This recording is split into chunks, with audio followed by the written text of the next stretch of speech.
El auspicio de Colbún transforma, impulsa, sueña. Navidad en Sodimac. Y Biociudad por Aguas Andinas. Presentamos 24 Central. ¿Qué tal? ¿Cómo están? Buenas noches. Bienvenidas, bienvenidos a las noticias. Ya están inaugurados los Panamericanos. Vamos a revisar las informaciones de esta jornada contándoles que con armas de fuego e incluso una botella rota fue todo lo que utilizó un grupo de jóvenes extranjeros en contra de guardias municipales de Santiago. Todo esto en los alrededores del metro Quinta Normal. Diversos registros demuestran que incluso uno de ellos intentó percutar un arma a plena luz del día. Miren. Miren los cabros. Miren los cabros. Ya, pues chiquillo. ¿Qué onda? No, ¿cómo vas a estar disparando aquí? No, que hay niños. Que en ese momento yo no pensé en nada porque estaba mi hijo. Y el niño pasó bala. Pasó bala. De no ser por Dina estaríamos hablando quizás de una tragedia. Su voz y valentía evitó que las amenazas de un grupo de extranjeros contra guardias de Santiago no pasara a mayores. Andan con armas. Anda con armas. Andan con cuchillo y armas. Y yo me gané por delante porque le iba a disparar a los guardias. Le iban a disparar a los guardias. Y el otro niño sacó así una cuchilla. Armas y cuchillos que atemorizaron este jueves a los cientos de estudiantes y transeúntes que se movilizan cada día por el metro Quinta Normal. En plena tarde, a la vista de todos, jóvenes que amenazaron incluso con botellas rotas a los de seguridad. La inseguridad que está en todos lados. Ahora no se puede andar tranquilo ni nada. Es que acá, bueno, un poco se ha dejado un poco la seguridad, ha aumentado en relación a muchos años anteriores, sí, pero igual hay que tener ojo con, sobre todo con los motochorros. Bueno, yo me han asaltado varias veces. ¿Acá mismo? Sí. Yo ya estoy aburrida, por eso yo me metí a grabar. Porque estamos chatos. Entonces... ¿Cuántos son más o menos los que andan por acá? Más de 20. El cansancio de ciudadanos y comerciantes por lo que dicen es la tónica diaria, solo que esta vez quedó registro audiovisual. Otra vez la liviandad de portar armas en un hecho que preocupa y se repite. Hace unos días un venezolano lanzó una granada a una carabinera y este jueves 9 menores de edad fueron detenidos portando armas de fuego en el mall de Cerrillos. Uno incluso tenía apenas 12 años. Se estima que más de 60.000 armas son irregulares o están extraviadas en Chile. Lo ocurrido en Quinta Normal abre el debate sobre las atribuciones de los guardias municipales para detener la delincuencia. Son ellos quienes deben enfrentar a delincuentes armados en el territorio y es nuestro deber protegerlos porque hoy están en clara desventaja respecto a los delincuentes. Solo el año pasado hubo 1.200 infracciones por tenencia ilegal de armas, confirmando que todas las cifras de criminalidad, incluidas las relacionadas a armas de fuego, siguen creciendo en nuestro país. Bueno, la crisis de seguridad ha generado un duro enfrentamiento entre el oficialismo y la oposición. Las advertencias y ultimátum de un sector generaron una dura respuesta del gobierno. Carolina Toá, de hecho, aseguró que nunca había recibido amenazas de autoridades electas. No es comprensible que un sector político que fue gobierno hace muy poco tiempo, que no fue capaz de expulsar a todas las personas que había que expulsar administrativamente, hoy día exija en un mes expulsar 10 veces más de lo que pudieron ellos. El dardo fue directo al ultimátum de los diputados de RN, bancada que amenazó con una acusación constitucional a la ministra Carolina Toá si es que no se concreta la expulsión de 12.000 migrantes antes de fin de año. La crisis de seguridad ha provocado un enfrentamiento entre el Ejecutivo y la oposición, y este jueves, cuando el gobierno apuntó a la administración Piñera, fueron exautoridades las que rechazaron las críticas. ¿Qué hacía la oposición en ese entonces? Nos criticaba el uso de overoles blancos en los vuelos, decía que había un show mediático. El argumento se repitió tras las declaraciones de la vocera. Lo de la ministra Vallejo es de una patudez increíble. Olvida las acciones que ella lideró para que no se expulsaran inmigrantes de nuestro país. Entonces, que ahora venga a cuestionar a la oposición es de una desfachatez total y absoluta. Vallejo también apuntó a los parlamentarios del propio gobierno que aseguran que esta era la crisis de seguridad más grande de nuestra historia republicana. Entre sus propuestas están ejecutar una operación rastrillo, crear una cárcel especializada para el crimen organizado y decretar un estado de excepción nacional. A ellos se sumó el gobernador metropolitano Claudio Orrego, quien pidió esta última medida para su región. En política a veces uno tiende a caer en hacer mucho ruido, pero con propuestas que no rompen ninguna nuez. Y por eso es fundamental que nos tomemos en serio esto. El respaldo a la ministra vino desde el Frente Amplio y desde el socialismo democrático llamaron a acelerar las medidas.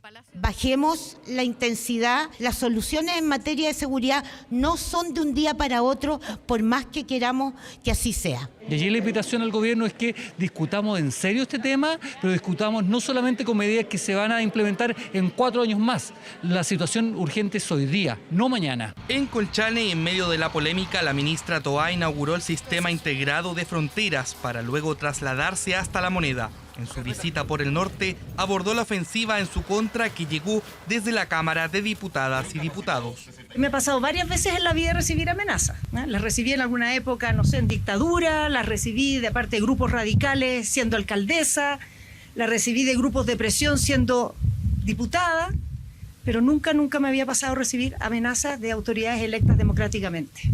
Nunca.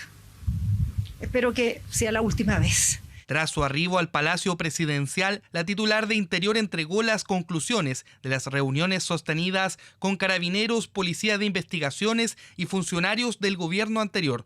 Encuentros que continuarán realizándose en medio de la crisis de seguridad. Y durante esta noche, tras la reunión entre el presidente Boric y las autoridades del Ministerio del Interior, el gobierno anunció un reforzamiento de estrategias en materia de seguridad. Bueno, todavía no se conoce el detalle exacto de estas medidas, pero la estrategia pretende enfrentar el nuevo tipo de criminalidad que ha irrumpido en Chile. Se implementará un plan operativo de intervención territorial que incluye el reforzamiento policial para frenar delitos violentos y el uso de armas de fuego. Además, se ampliarán las medidas para mejorar la capacidad efectiva de las expulsiones migratorias, lo que va a requerir de modificaciones de carácter administrativo, pero también cambios en nuestra legislación. Lo anunciado, según el Ejecutivo, es un complemento al plan que había sido presentado previamente, Calles sin Violencia, cuyo objetivo es frenar la tendencia al alza de este tipo de delitos en los últimos años.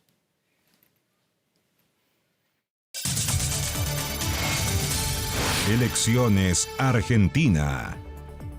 Bueno, faltan menos de 48 horas para que los argentinos elijan a su próximo presidente, entre Sergio Massa y Javier Milei. 24 horas ha sido el único medio chileno que ha logrado hablar con ambos candidatos tras el cierre de campañas. Nos vamos directamente hasta Buenos Aires con nuestra compañera de labores, Constanza Santamaría. Connie, ¿qué tal? ¿Cómo te va? Buenas noches. Muy buenas noches, Iván. Buenas noches a todos. Viernes, Buenos Aires, calle Corrientes. Como ven ustedes, está todo pasando aquí en esta noche bonaerense. La verdad es que está repleto de gente paseando por calle Corrientes, saliendo de los teatros a esta hora, buscando un lugar para comer. Y eso que es fin de semana largo, porque el lunes próximo es feriado, claro, pero tenemos fin de semana de elecciones. Y la veda electoral ya comenzó, se acabaron los actos de campaña. Javier Milei cerró su campaña en Córdoba, donde asistieron miles de personas. 24 horas, como bien tú dices, viajó hasta allá, estuvo en este último baño de masas del candidato de La Libertad Avanza, habló en exclusiva con él y con su vicepresidenta Victoria Villarruel. La nota la preparó Fernanda Navarro y Juan Pablo Muñoz. Javier, un mensaje para Chile, un saludo por lo menos. En silencio absoluto y con máximo resguardo. Así llegó el candidato libertario Javier Milei, acompañado de su hermana Karina, a quien llama el jefe, al aeropuerto de Córdoba, la ciudad que escogió para su cierre de campaña. En un vuelo comercial en la fila 18 del avión, muy cerca de la gente. Un momento en el que 24 logró en exclusiva hablar con el candidato de La Libertad Avanza en su retorno a la ciudad de Buenos Aires.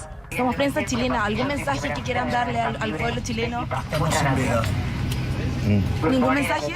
No podemos. Muchas gracias. ¿Un saludo? le damos la bienvenida a Buenos Aires. En otras palabras, silencio electoral, y es que 48 horas antes de las elecciones no se pueden hacer actos públicos de proselitismo, una realidad que hace solo horas era totalmente distinta.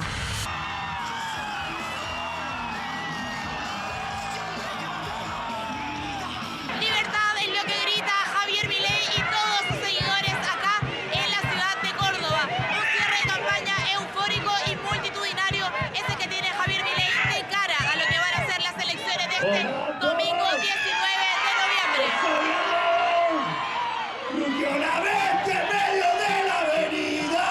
Máxima euforia se vivía en la ciudad de Córdoba, lugar que eligió el candidato libertario para tener su último baño de masas, lleno de banderas de Argentina con personas disfrazadas de león y miles de seguidores gritando libertad, y el clásico La Casta tiene miedo.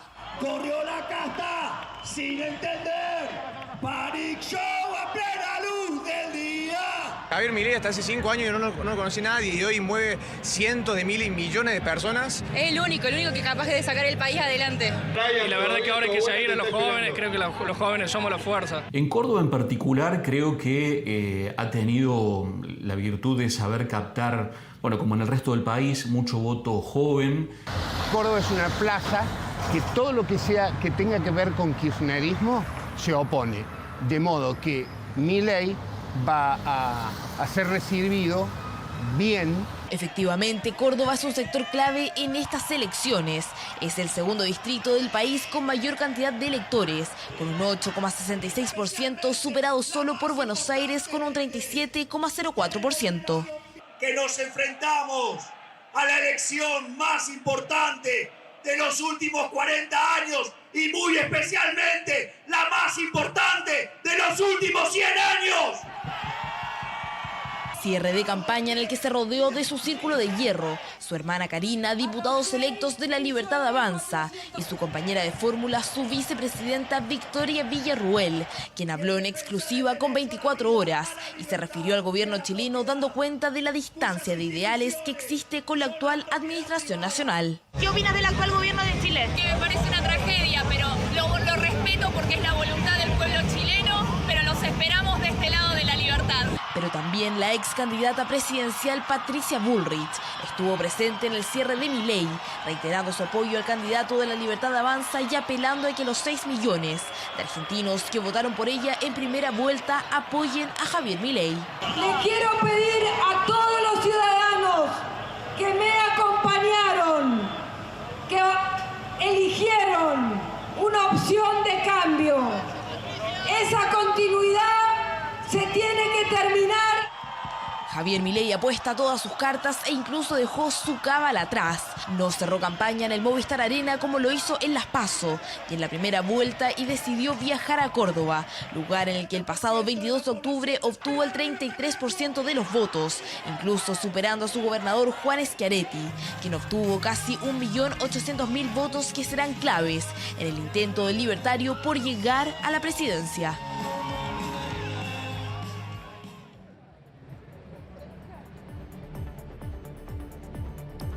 Bueno, como veíamos en la nota de Fernanda Navarro, Javier Milei llegó esta mañana de vuelta aquí a Buenos Aires, se fue a encerrar en su domicilio, que hoy día es, y desde la primera vuelta, el piso 21 del Hotel Libertador, donde estará encerrado hasta el domingo. Eso sí, se dio un permiso esta noche y fue junto a su novia, Fátima Flores, a la ópera en el Teatro Colón a ver Madame Butterfly. La verdad es que dicen que no lo pasó tan bien porque durante el intermedio en la ópera se escucharon abucheos, lo pifiaron, le cantaron algunos cánticos en su contra. A Sergio Massa, en cambio, hoy día no se le ha visto, pero sí se le vio ayer hasta última hora y hubo cierta controversia porque era justamente la noche donde comenzaba la veda electoral. Y él dio una entrevista a la televisión pública, la misma que estaba transmitiendo el partido entre Uruguay y Argentina. Recordemos que ayer Argentina cayó por 2-0 ante Uruguay. Bueno, después de ese partido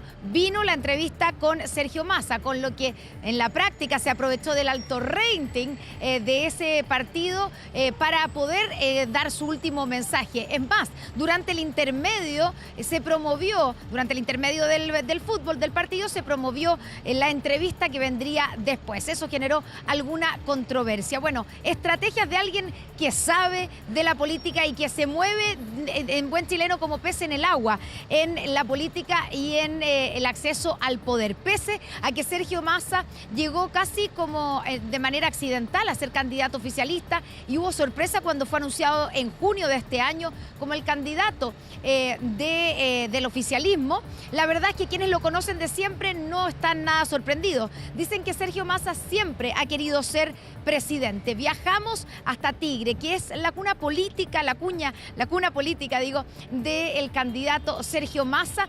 Conversamos con quienes lo conocen hace 3 décadas, quienes trabajaron con él cuando fue alcalde de esa ciudad. La nota la preparamos con Rodrigo Gutiérrez. Un león y un tigre se enfrentan este domingo para llegar a la Casa Rosada. Porque si bien Sergio Tomás Massa nació en San Martín, en las afueras de Buenos Aires, la ciudad que lo identifica se llama Tigre.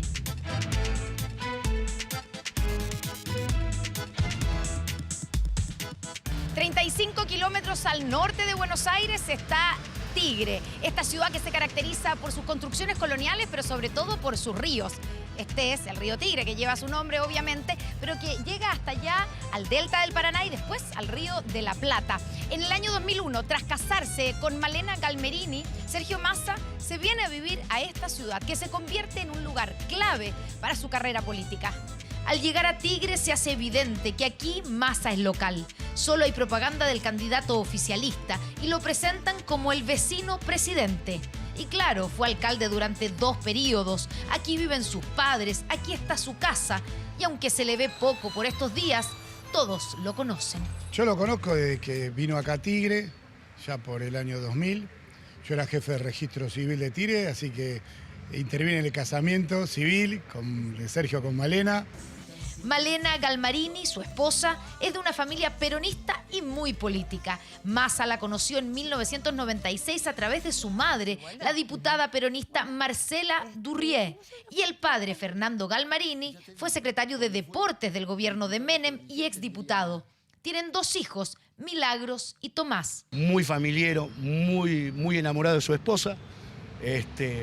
Y además es un tipo que adora a sus hijos. Compartir un rato con sus hijos, un asado, las famosas lasañas que le hace la madre los días domingos, para él eso es sagrado. Daniel Chiliuti es vecino de Tigre hace 60 años y trabajó con Massa desde sus comienzos en la política.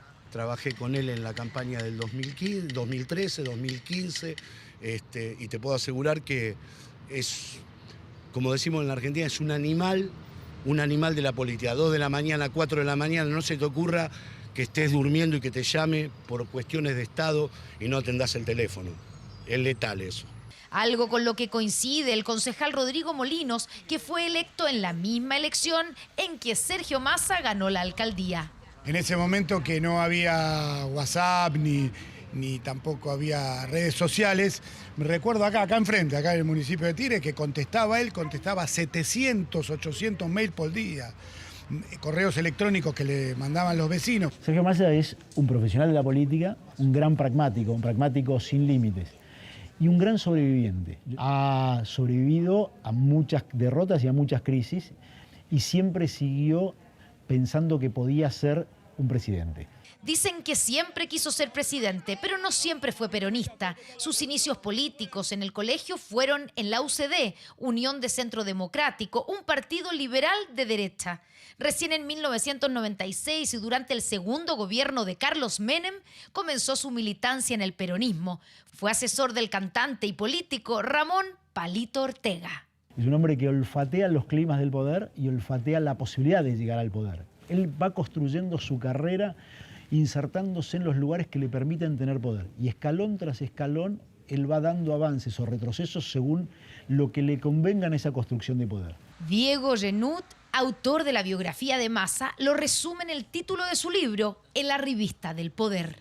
Un jugador, un actor permanente de la primera liga del poder en la Argentina.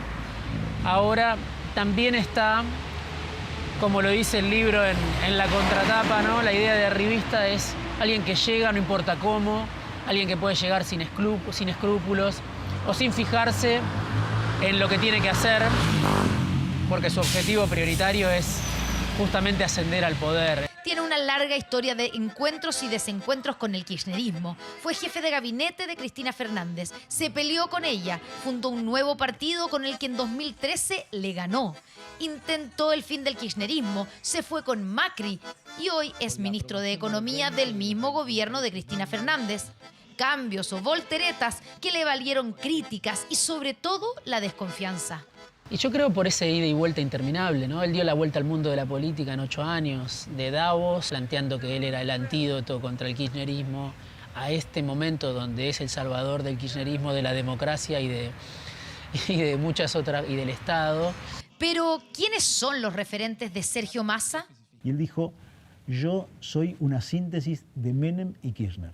Yo creo que tiene mucho del Menem en cuanto a visión, cosmovisión en el mundo, y tiene muchísimo más de Kirchner en cuanto a la forma del ejercicio del poder que tenía Kirchner. En su ciudad Tigre no todos lo quieren. Y como candidato conforma parte de la casta política, o sea, es uno más que va a tener que trabajar. Entre un delirante y un cleptómano. ¿Con cuál se queda? Me quedo con el cleptómano. El año pasado llegó a salvar económicamente al gobierno de Alberto Fernández como ministro de Economía. Pero tras un año en el cargo, la situación es aún más crítica. La inflación interanual supera el 142%, 40% de pobreza y aumento del endeudamiento. Massa, uno podría decir, es el candidato del partido contrafáctico, porque construyó a lo largo de este año la idea de que si él no hubiera estado, habría sido peor. Un mago al que a veces los conejos y las cartas se le confunden, pero al final sigue sacando algún conejo. ¿Sacará el conejo de la suerte este domingo? En Tigre creen que sí, y están seguros de que su vecino será el nuevo inquilino de la Casa Rosada.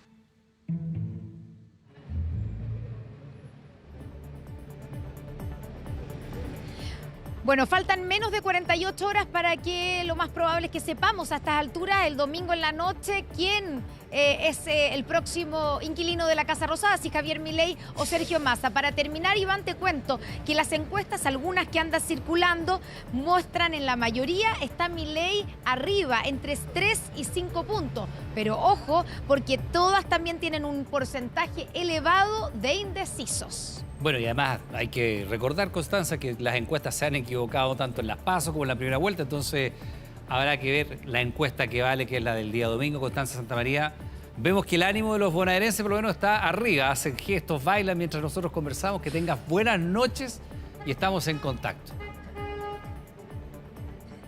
Buenas noches. Bueno, y vamos a lo que está ocurriendo acá. Vamos a hablar del denominado caso Audios. La abogada Leonarda Villalobos reconoció en su declaración ante la Fiscalía haber grabado la polémica reunión en que se habla de posibles coimas a funcionarios públicos, aunque negó sobornos. Ello mientras el abogado del imputado Luis Hermosilla se reunió con los fiscales a cargo de las indagatorias. Ya usando tiempo que ponerse nervioso. Abogado, buenos días. Primera hora de este viernes y en medio del asedio periodístico, el abogado Juan Pablo Hermosilla llegaba hasta la Fiscalía Oriente. No era precisamente una declaración, sino más bien la idea fue manifestar al Ministerio Público la disposición a colaborar con la indagatoria que por estos días tienen calidad de imputados a su hermano, el influyente abogado Luis Hermosilla, a la abogada María Leonarda Villalobos y al empresario Daniel Sauer. Esto ha sido una cosa que ha sido un torbellino. Yo creo que fuera del quiotazo en su momento, nunca antes había ocurrido una cuestión así. Y voy a hablar en primera persona. A mí me pasa en reuniones en mi oficina con clientes. Es un espacio tan seguro como la casa de uno, o más seguro, porque está secreto, que uno de repente puede hacer cosas y decir cosas a veces más inapropiadas, porque es un espacio como sagrado. Reunión que se extendió por más de una hora y en la que Juan Pablo Hermosilla se manifestó abierto incluso a que la casa de su hermano sea revisada. Nuevamente habló de delitos, pero sin decir quiénes serían los responsables. Esto es una reunión que pidió el abogado y por supuesto nosotros lo recibimos, pero no se han realizado más diligencias y bueno, como yo les comentaba, ya la investigación está reservada. Investigación reservada, pero de la cual ya se conocen algunos antecedentes, según reveló el Diario Financiero en su declaración. La abogada Leonarda Villalobos reconoció que fue ella quien grabó el polémico audio como respaldo y también para entregárselo a un cuarto personaje en esta trama, el ex socio de Daniel Sauer, Rodrigo Toppelberg. Además, descartó cualquier tipo de soborno en esta diligencia que se extendió por más de 10 horas y en la cual la abogada no entregó declaraciones. Quien se habló mediante un comunicado fue el propio Toppelberg, quien descartó haber pagado por este audio. No solo el Ministerio Público ha realizado diligencias. En las últimas horas, el gobierno recibió un informe de impuestos internos y la CMF con antecedentes del caso, los cuales fueron remitidos a la Contraloría. Dado que estos son materias de investigaciones sumarias, que tienen eventualmente implicancias judiciales, por supuesto no estamos en condiciones de entregar los detalles de esos informes, pero lo que hay que decir es que el Estado y particularmente estas dos instituciones han actuado con la máxima rapidez. Esto es inédito para una institución como CMF encontrar en una situación como esta, ¿no? Y es importante recalcar el profesionalismo y compromiso de todos nuestros funcionarios. Eso no implica que no se investigue con toda la rigurosidad que esto requiere. La CMF y el Servicio de Impuestos Internos ya han presentado denuncias a la Fiscalía, a la par con la realización de investigaciones internas. Es un escándalo que remece a las cúpulas del poder, a la espera que en los próximos días el influyente abogado Luis Hermosilla preste declaración ante el Ministerio Público. Culpable fue declarado el ex detective Leonel Contreras por el crimen de la subinspectora Valeria Vivanco. La justicia desestimó la hipótesis de la defensa que afirmaba que se habría tratado de un accidente.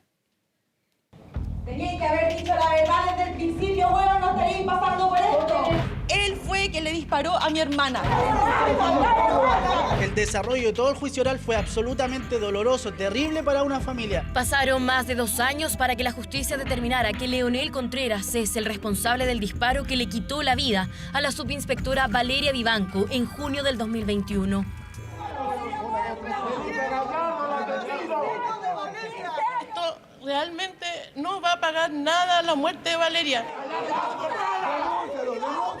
El público está tranquilo, reitero, el tribunal acogió nuestras peticiones, las pruebas que se rindieron fueron suficientes para derribar la presunción de inocencia. Valeria Vivanco murió cuando intentó junto a sus compañeros fiscalizar un vehículo en la granja, cuando un disparo le causó una herida en el tórax. Y aunque en primera instancia la investigación apuntó a 2 civiles que iban en el auto, esto dio un vuelco cuando se comprobó que el arma utilizada era de uno de sus compañeros. Leonel Contreras, hoy declarado culpable de homicidio simple y arriesgando una pena de 15 años. 15 años y capaz que le puedan dar menos, no me va a devolver a Valeria. 15 años frente a lo que es la pérdida de una vida humana, nunca va a recuperar el sentimiento, lo que es el sufrimiento de una familia. Más de una década es lo que arriesga Contreras. Sin embargo, para su defensa, distintos atenuantes podrían rebajar su pena a 3. El veredicto del tribunal para ellos no fue el esperado, por lo que una vez dada la sentencia presentarían un recurso de nulidad. Una decisión del tribunal que nosotros ahora tenemos que, compartamos o no, respetar, pero si no estamos de acuerdo, que es lo que muy probablemente va a ocurrir, o sea, no estamos de acuerdo con esta decisión en sí, vamos a recurrir. Básicamente lo que le dijimos a Leonel es que esto no se ha terminado. Leonel Contreras se encontraba desde agosto de 2021 suspendido de la PDI. Ahora, conociéndose el fallo, fue desvinculado de la institución. Un caso mediático cuya sentencia se conocerá el 29 de noviembre y por el cual también hay una investigación en curso por obstrucción a la justicia. Bueno, este viernes se estrenó la franja televisiva del plebiscito del 17 de diciembre. En La Moneda también debutó el kiosco en donde se podrán encontrar las propuestas constitucionales. En tu campo de flores bordados.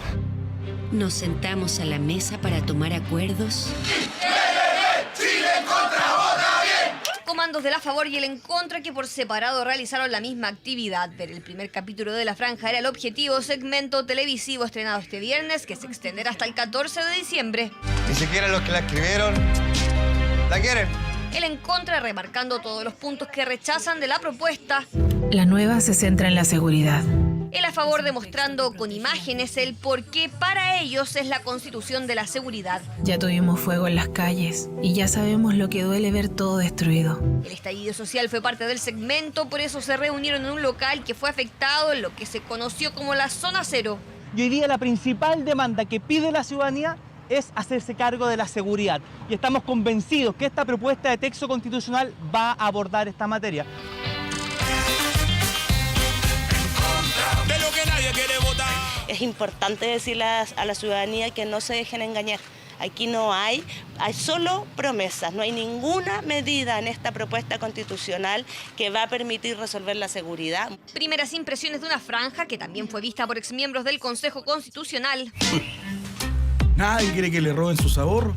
Nadie quiere que le quiten sus ahorros, por Dios, eso está consagrado en la Constitución, que no lo quisieron consagrar nadie de la izquierda, sino que nosotros nos preocupamos que los ahorros de la vida laboral son de cada uno de los trabajadores. Se centra en combatir la corrupción, especialmente de los políticos. Es un texto que solo tiene un titular de combate a la corrupción, pero que sin embargo no otorga facultades a los órganos que corresponden su combate. Diferencias e ideas fuerzas que se irán mostrando de aquí al término de La Franja, un estreno que se sumó a otro en el Palacio de la Moneda. Ahí. Los últimos detalles para reestrenar el kiosco de la campaña Chile Vota Informado, entrega de propuestas constitucionales que se replicará en distintos puntos de la capital y en todas las regiones del país para difundir la propuesta previo al plebiscito. Decidimos mantener la misma cantidad de recursos que nuestro ministerio destinó para la impresión de textos.